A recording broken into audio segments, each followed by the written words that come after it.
Alright, the first thing, I already preheated the oven for 400 degrees Fahrenheit. When I make sure it's preheated, I'm going to boil the pasta. I measure 2 and 4 cups.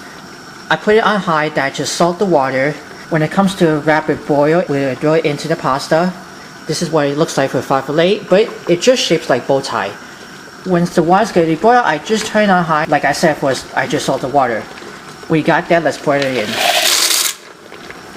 I'm just giving this a stir around that. I have the wooden spoons over here. And we're going to cook this until it's al dente. Make sure to read it on the back of the box. What I have here in a large saucepan over medium heat. I'm going to put 3 tablespoons of extra virgin olive oil.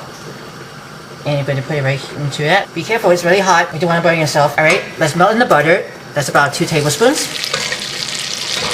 That's unsalted butter.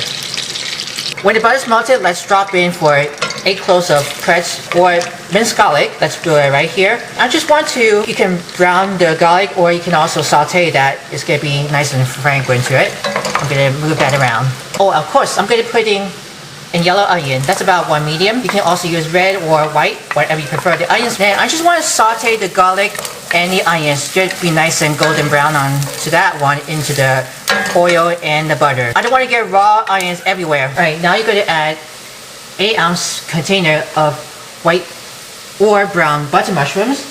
Has been already removing the stems and slicing it into it, but I have only this store-bought for sliced mushrooms and fresh and clean. And I'm just going to plop it into this one for the onions and garlic with the olive oil and the butter. I just want to just get this to caramelize the mushrooms. We got the mushrooms just almost getting soft enough to caramelize that. As you can see, the mushrooms getting turned out together. And after I just keep moving that around. I'm going to pour 1 cup of heavy cream.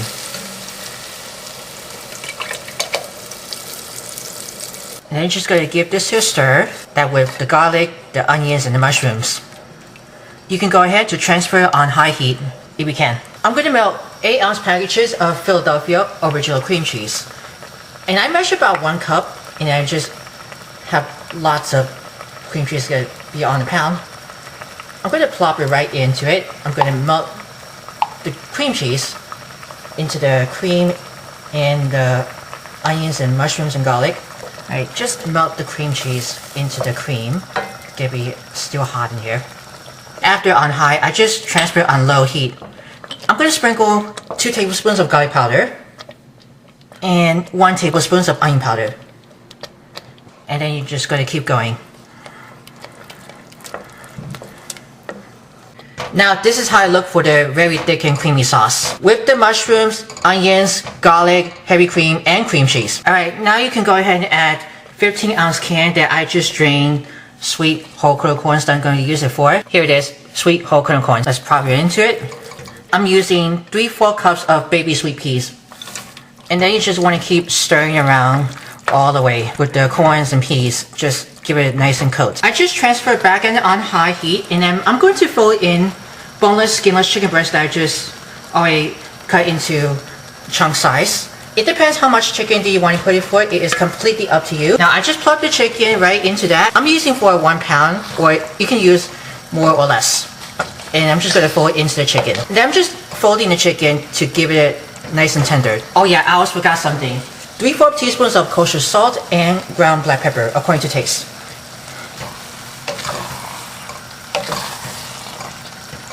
This chicken is almost getting cooked together, and I see it looks like chicken pot pie. And now I'm going to melt in 1.5 cups of shredded mozzarella cheese. See, the chickens has been cooked together into the sauce. Now it just looks like this. We're almost getting to that. You can go ahead to turn off the heat. And now I'm going to gradually fold into the cooked and drained pasta.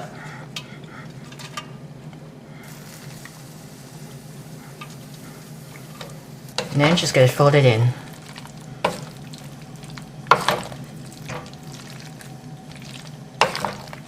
I have 9 by 13 inch baking pan that I just overlap it to line it with aluminum foil, and I just spray it with non-stick cooking spray.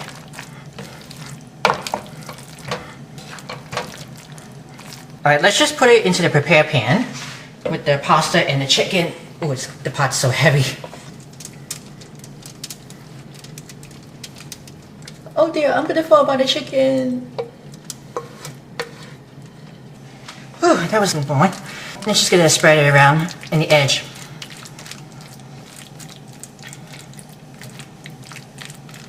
I'm just gonna sprinkle 1 cup of mild cheddar cheese. And sprinkle right on top of that. If you want, you can put some more extra cheese if you can. I'm also going to sprinkle a 1/4 cup of Italian-style breadcrumbs. Let's put it right to that, onto the cheese.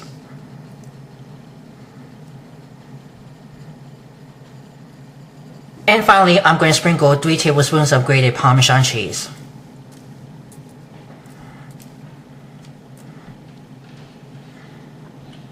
Once that's assembled, we're going to cover it with another sheet of aluminum foil. Just cover it real tight. I've been waiting for it. I'm just going to poke a hole onto the aluminum foil that allows the steam to get used with the paring knife. I'm going to put 1, 2,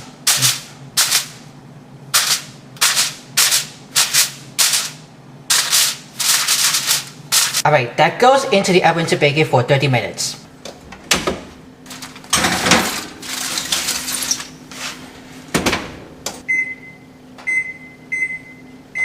Alright, it's ready for it. Let me turn this off. Let's just take it out of the oven.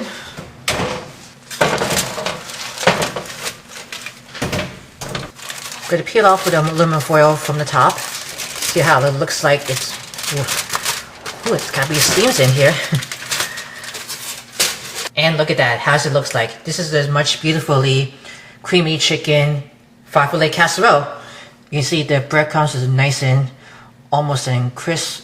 The cheese is already melted all over to cover it. We're going to let this to serve it warm.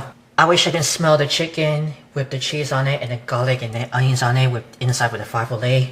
And here it is, you have the finished creamy chicken farfalle casserole. If you're interested for more recipes, let me know in the comments below. We'll always for sharing. Subscribe to my channel, Worldwide Campus News and Entertainment. Make sure to hit the bell to see all the notifications about the new videos and the latest video.